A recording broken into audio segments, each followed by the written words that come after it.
Ya, pemirsa, Badan Pusat Statistik mengakui sulit untuk mencapai target tingkat kemiskinan ekstrim sebesar 7%. Maksud kami kemiskinan 7%, kemudian kemiskinan ekstrim sekitar 0% di tahun 2024 mendatang. BPS menyatakan harus ada perbaikan tata kelola data yang sistematis dan menyeluruh guna mengentaskan kemiskinan di Indonesia. Kita lihat target pemerintah di tahun 2024 menargetkan kemiskinan ini 7% dan kemiskinan ekstrim itu mendekati 0%. Bapak Ibu, kalau lihat dari slope-nya, dari tren data, sepertinya agak sulit ya untuk mencapai di angka 7%, maupun kemiskinan ekstrim dari 2,04 di tahun 2022 ke 2024 menjadi 0%. Kalau lihat tren datanya sulit rasanya gitu ya. Namun demikian Bapak Ibu sekalian, perlu ada perbaikan yang sistematik mengenai tata kelola penanggulangan kemiskinan. Jadi berangkat dari perbaikan tata kelola. Demikian pernyataan Kepala Badan Pusat Statistik Margo Yuwono terkait pemerintah di tahun 2024 mendatang guna mengentaskan tingkat kemiskinan sebesar 7% dan kemiskinan ekstrim 0% di tanah air. Margo menambahkan ada sejumlah faktor yang menghambat penurunan angka kemiskinan ekstrim, salah satunya efek pandemi COVID-19 dan kenaikan harga bahan bakar minyak BBM subsidi pada September 2022 lalu. Kenaikan harga BBM ini memicu kenaikan inflasi, sehingga harga-harga semakin melambung dan memukul masyarakat terbawah. Meski demikian, Margo meyakini angka kemiskinan dapat berkurang melalui perbaikan data secara sistematis. Salah satunya dengan memperbaiki pusat data yang akan membantu pemerintah untuk menyalurkan bantuan keluarga miskin. Jakarta, Tim Liputan IDX Channel.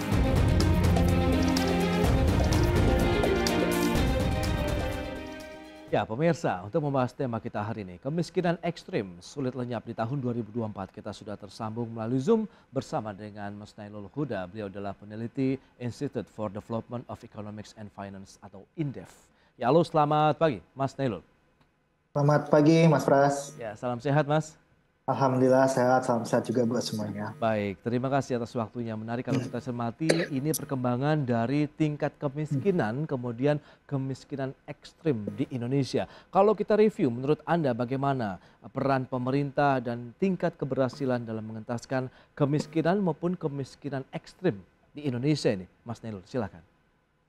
Iya, Mas Pras. Kalau kita lihat data yang lebih jauh ya, ini sepertinya kita bisa berharap lebih kepada pemerintahan yang sekarang sebenarnya. Ketika kita lihat di tahun 2017, tingkat kemiskinan itu mencapai 10,12%.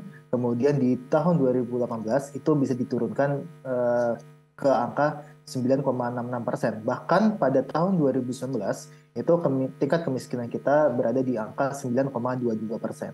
Nah, namun demikian memang tadi seperti kita sampaikan juga sama DVT ya, sama Pak Kepala BPS, itu adanya COVID itu menjadikan tingkat kemiskinan kita naik lagi gitu.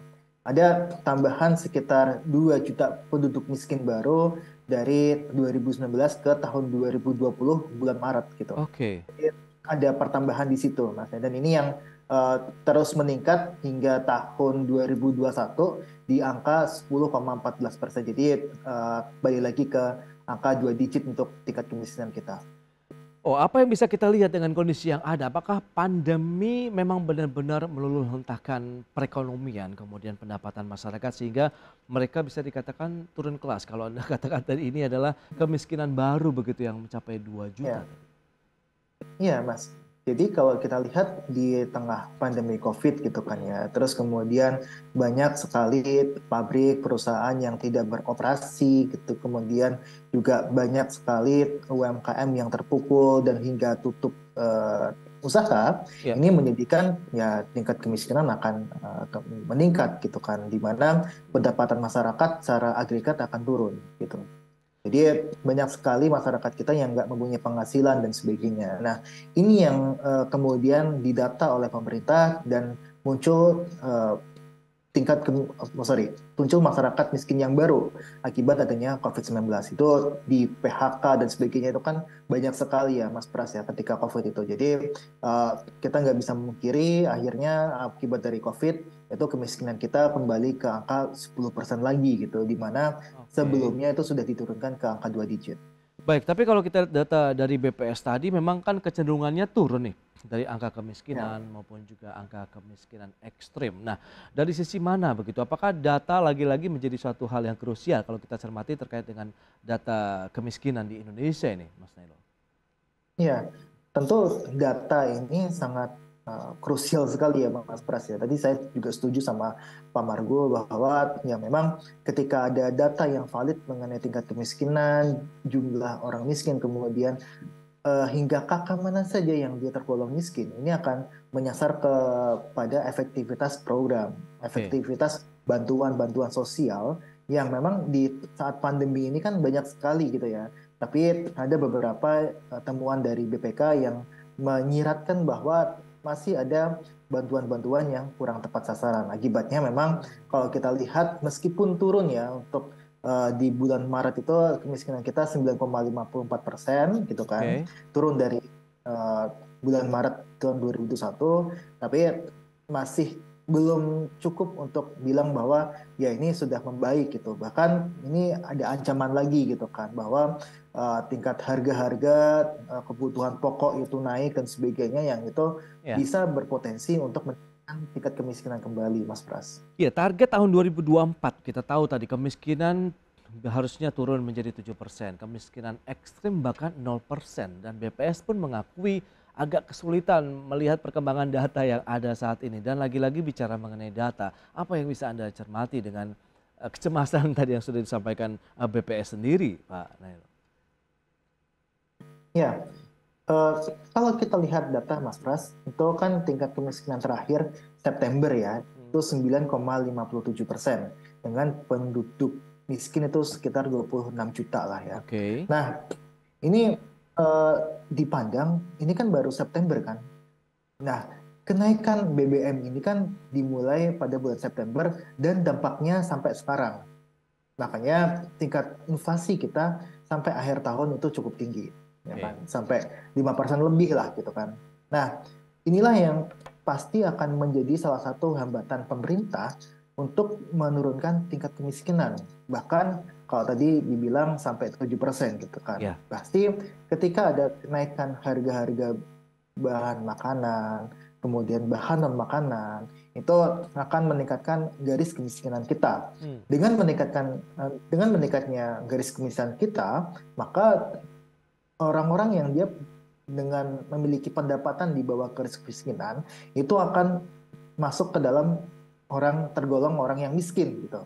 Oke. Nah, inilah yang makanya bisa kita bilang bahwa inflasi yang tinggi ini bisa menyebabkan banyak orang yang dulunya itu rentan miskin menjadi miskin absolut. Jadi Hmm. kita uh, bisa kita bilang bahwa ya ini salah satu kegagalan pemerintah lah untuk uh, menjaga tingkat inflasi agar cukup rendah di angka 2-3%. Baik, tapi dengan kondisi perekonomian kita yang masih cukup stabil, fundamental, fiskal, moneter, Ya. begitu, Anda melihat tahun 2023 ini akan lebih ringan kita dalam mengejar target dari penurunan angka kemiskinan maupun kemiskinan ekstrim atau bagaimana, Mas Nailul? Ya, kalau kita lihat dari faktor eksternal, nih, Mas, ya, faktor eksternal ini cukup ya kita bisa dibilang bahwa berpotensi untuk meningkatkan lebih tinggi lagi harga-harga komoditas. Oke. Karena kita tahu bahwa perang yang berkecamuk di Rusia ya, kemudian beberapa negara yang menerapkan kebijakan proteksi terhadap bahan komoditas itu kan, ini menyebabkan harga-harga semakin meningkat. Bahkan kalau kita lihat untuk bahan tepung terigu, beras dan sebagainya, itu meningkat cukup tajam dalam beberapa bulan terakhir. Oke. Padahal kalau kita lihat Mas Pras di sini beras ini menyumbang sekitar 18%, Hmm. 19% malah 19% dari garis kemiskinan. Oke. Artinya ketika beras ini naik harganya, ini akan menyebabkan jumlah orang yang miskin baru semakin banyak gitu. Terus Hmm. kemudian ada rokok, jangan lupa kita juga ada kenaikan tarif cukai rokok gitu kan, yang dimana dia sumbangan ke garis kemiskinan itu cukup besar, sekitar 11%. Artinya ketika rokok ini naik harganya, maka garis kemiskinan kita juga akan meningkat. Wow, Nah, itulah yang oke. menurut saya ini harus diwaspadai oleh pemerintah gitu, bahwa Hmm. ya ini dari sisi makanan itu cukup tinggi nih volatilnya gitu kan, harganya dan sebagainya. Dan harga-harga yang diatur oleh pemerintah juga relatif naik di tahun 2023.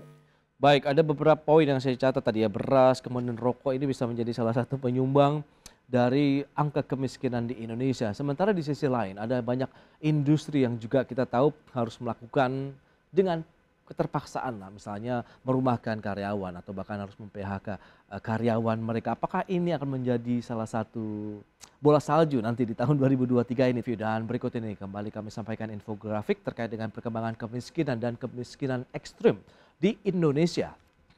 Ya, seperti yang bisa Anda saksikan data dari tahun 2014 sampai dengan 2024 yang ditargetkan oleh pemerintah dari sisi angka kemiskinan dan juga kemiskinan ekstrim.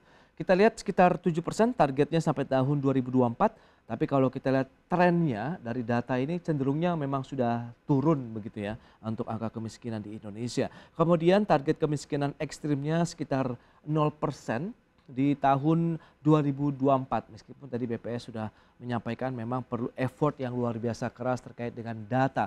Lagi-lagi bicara mengenai data begitu ya di Indonesia yang memang harus mungkin disinergikan secara nasional sehingga datanya akan satu titik, satu terpusat begitu ya, sehingga semua pihak akan bisa menggunakan dengan jumlah dan angka yang sama.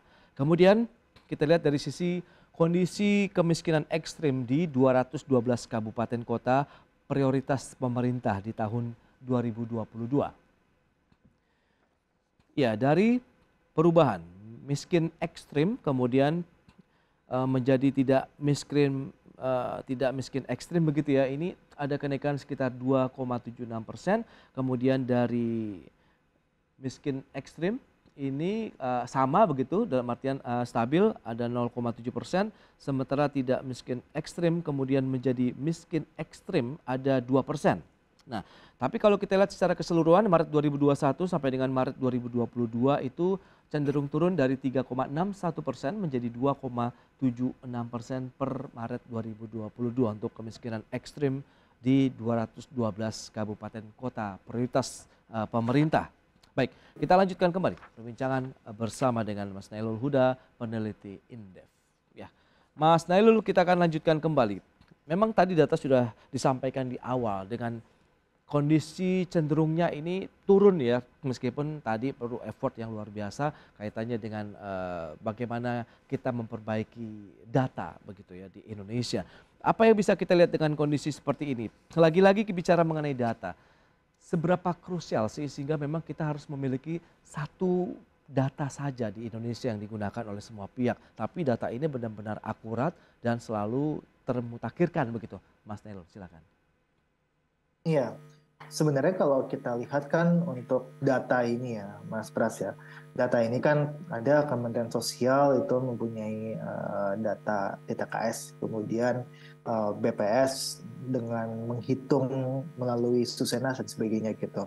Ya. Nah, sebenarnya kan ini kan bisa disinkronkan gitu kan, dan harusnya itu sinkron gitu kan. Dan memang yang jadi masalah adalah ketika validitasnya. Nah, Oke. data yang dia satu ini sangat penting sekali diperlukan untuk penyaluran ya kita bilang bantuan sosial, program-program untuk pengatasan kemiskinan atau program-program yang dia meminimalisir dampak dari tadi kemarin kalau COVID, kemudian mungkin dampak dari resesi global dan sebagainya. Nah, inilah yang sebenarnya perlu gitu. Dan kalau kita lihat sebenarnya kan pemerintah juga sudah menuju ke sana gitu kan, bahwa ketika ada penyesuaian harga BBM, ada pemberian bansos sebesar 150.000 ya per bulan ya. Kemudian ada subsidi upah juga sebesar 600.000 gitu dan sebagainya. Nah, inilah yang seharusnya itu divalidasi gitu kan, Oke. bahwa apakah benar yang penerima dari bansos ini merupakan pihak-pihak yang terdampak dari adanya kebijakan pemerintah. Nah, yang menurut saya harus diperbaiki, Mas Pras. Oke, perlu ada payung hukum yang kuat sehingga benar-benar Indonesia ini apa ya, menjadi salah satu mungkin trigger bahwa kita harus sudah fokus nih menyamaratakan lagi data-data yang tersebar di, ada katakan dari kementerian-kementerian maupun lembaga negara lainnya, sehingga terkumpul menjadi satu pusat data nasional begitu, Mas Nailo. Ya, sebenarnya kalau kita lihat di peraturan sudah jelas ya bahwa ya ini ada data dari BPS gitu kan, yang memang BPS ini kan berdiri berdasarkan peraturan juga gitu kan. Nah, terus kemudian ada juga data DTKS kemudian yang memang itu dijadikan salah satu data untuk validate ya untuk program-program bantuan sosial. Kemudian juga ini kan sebenarnya kan data DTKS sama Sosenas itu sinkron gitu kan. Dan kemudian kita sebenarnya perlu juga untuk memvalidasinya, dan ini ya yang dibutuhkan sebenarnya bukan cuma dari pemerintah pusat, Mas Pras. Jadi kita juga membutuhkan untuk validasi dari pemerintah daerah yang dia memang berhubungan langsung dengan masyarakat, bahkan hingga sampai ke pemerintah desa gitu. Nah, ini sebenarnya kita lihat kan sebenarnya kan salah satu semangat adanya pemerintah desa yang dia dipilih sama secara demokratis itu kan membantu program pemerintah gitu kan. Dan ini yang seharusnya juga disinkronkan juga melalui data-data seperti ini. Ya, lantas strategi apa yang harus diterapkan oleh pemerintah sendiri kalau kita bicara mengenai upaya pengentasan kemiskinan dan kemiskinan ekstrim yang ditargetkan mungkin tinggal 2 tahun lagi, 2023 tahun ini 2024. Sementara kita tahu juga arus investasi ini sudah digelar karpet merah begitu, bahkan dengan banyak insentif yang diberikan. Apakah ini seharusnya bisa menolong dengan adanya penciptaan lapangan kerja baru di sana sehingga bisa mengangkat lagi tingkat derajat masyarakat begitu, dari mungkin kemiskinan ekstrim menjadi miskin, kemudian nanti dia akan naik kelas lagi begitu, Mas Nail? Ya, Mas Pras. Jadi kita juga melihat sebenarnya pemerintah juga sudah melalui bansos ya, bantuan sosial dan sebagainya, itu merupakan salah satu kebijakan untuk meminimalisir dampak dari ya bisa dibilang kenaikan harga BBM, dari COVID dan sebagainya terhadap kenaikan tingkat kemiskinan. Tapi memang tingkat kemiskinan ini kan nggak bisa dibendung juga melalui bantuan sosial doang gitu kan. Nah, perlu upaya pemerintah untuk yang pertama adalah pasti menjaga harga beberapa komoditas gitu kan, itu agar naiknya nggak terlalu tajam lah. Kalau kita lihat kan di sini sangat tajam sekali gitu kan, ada beberapa komoditas yang naiknya bahkan sampai 42%. Cabai merah itu kenaikannya 42% yang menyebabkan angka kemiskinan itu meningkat gitu kan, karena garis kemiskinan itu tuh naik gitu. Nah, ini yang pertama. Nah, yang kedua tentu saja yang tadi Mas Pras sebutkan juga, investasi. Nah, seperti apa gitu kan? Investasi yang dia memang berkualitas, Mas Pras.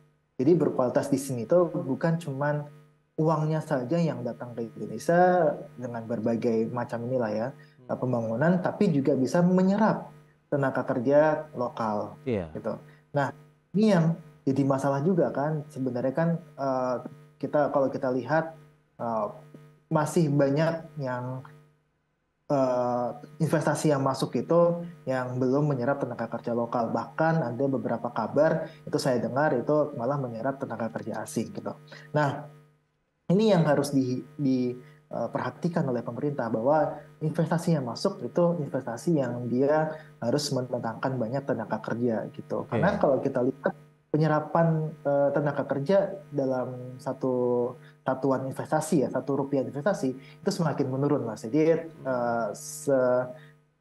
ketika dulu mungkin 100 juta untuk investasi bisa menyerap 1.000 tenaga kerja. Tapi sekarang itu cuma menyerap mungkin 600, 500 tenaga kerja untuk 100 juta investasi yang masuk gitu. Jadi inilah yang sebenarnya terjadi di Indonesia akibat investasi yang tidak terlalu berkualitas. Oke, tapi optimisme Anda begitu tahun 2023 ini seharusnya bisa menjadi momentum juga, menjadi pijakan dari pemerintah untuk bagaimana upaya menggenjot kembali upaya pengentasan kemiskinan dan kemiskinan ekstrim paling tidak 2024 yang mendekati lah target 0%, kemudian 7%, Mas Nailul.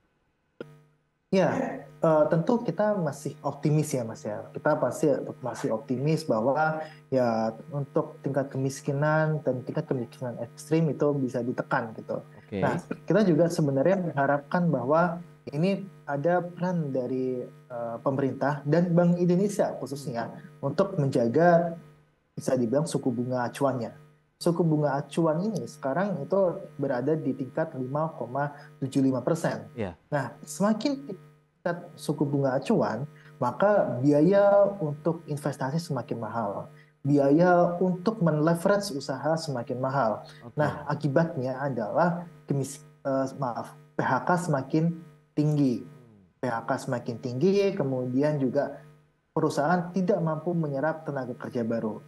Nah, artinya pengangguran akan semakin banyak. Nah, ini yang kita waspadai untuk di semester pertama. Saya rasa untuk tingkat pengangguran akan meningkat, kemudian tingkat kemiskinan juga akan meningkat. Nah, ini yang karena mungkin disebabkan salah satunya adalah kenaikan tingkat suku bunga acuan yang memang diantisipasi kenaikannya untuk mengendalikan inflasi. Tapi kita sebenarnya minta bahwa jangan naik terlalu tinggi gitu, karena sudah pasti akan memberatkan dunia usaha. Ketika dunia usaha sudah berat, otomatis mereka akan melakukan efisiensi. PHK akan jadi jalan keluarnya. Itu dia. Nampaknya kebijakan fiskal moneter juga harus sinkron begitu, dalam artian bersama-sama ya, menjaga iklim investasi, dunia usaha ataupun perekonomian Indonesia secara keseluruhan bisa tetap berjalan begitu dengan moderat lah bisa dikatakan, karena kita tahu tantangan 2023 ini juga cukup berat, sehingga diharapkan tadi roda perekonomian berputar, pengusaha juga masih bisa melakukan produktivitasnya, sehingga disitulah ada penyerapan tenaga kerja dan masih ada masyarakat yang bekerja begitu ya. Baik, Mas Nailul, terima kasih banyak atas waktu dan sharing yang Anda berikan pada hari ini. Selamat melanjutkan aktivitas Anda kembali. Salam sehat, Mas Nailul. Ya, salam sehat. Ya. Baik pemirsa, 1 jam sudah saya menemani Anda dalam Market Review, dan tetap saksikan IDX Channel, your trustworthy and comprehensive investment reference. Saya Prasetyo Wibowo beserta kerabat kerja yang bertugas undur diri. Terima kasih dan sampai jumpa.